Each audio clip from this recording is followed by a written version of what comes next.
Good morning. Today it is December 18th, and we are in the book of Habakkuk. We get the whole thing today. And Habakkuk is fairly unique in just the way that it presents things. All of the prophets, to some extent, are like they're like lawyers that are convicting or arguing the case of the Lord against his people. But here you have the people asking some questions back and looking for a response from God. And to be honest, there's a bit of an arrogance that comes with this. It's a bit of ignorance that's behind it. Habakkuk, as a representative of the people, is crying out to God to bring justice. And what he doesn't realize is that when God brings justice, he's going to bring it for his own people as well as for those who are doing harm to his people. And so justice can be a dangerous thing to ask for. We want justice for other people, but we want mercy for ourselves in general. And so the format of the book of Habakkuk is kind of unique, and it is a question answer format. But the first questions come out of the mouth of the prophet for the people. And it says this: How long, Lord, must I call for help, but you do not listen, or cry to you violence, but you do not save? Why do you make me look at injustice? Why do you tolerate wrongdoing? Destruction and violence are before me. There is strife and conflict abounds. Therefore, the law is paralyzed and justice never prevails. The wicked hem in the righteous so that justice is perverted. And then he gets a response: Look at the nations and watch and be utterly amazed, for I am going to do something in your days that you would not believe, even if you were told.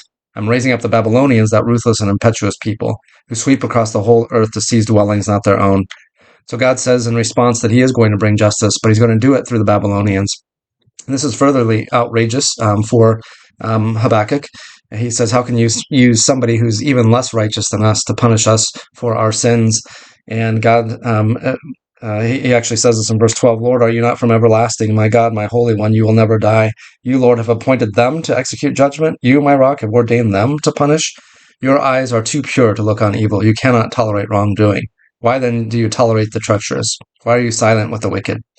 And so he's going to keep going with this. And Habakkuk gets to the point where he's going to say, I'm going to stand at my watch and station myself on the ramparts. I will look to see what he says to me and what answer I am to give to this complaint. So it's very much like Jonah chapter 4 or Jonah chapter 3, even when Jonah goes to the outside of the city and waits, chapter 4, he goes to the outside of the city to wait for its destruction, but God has already granted them mercy.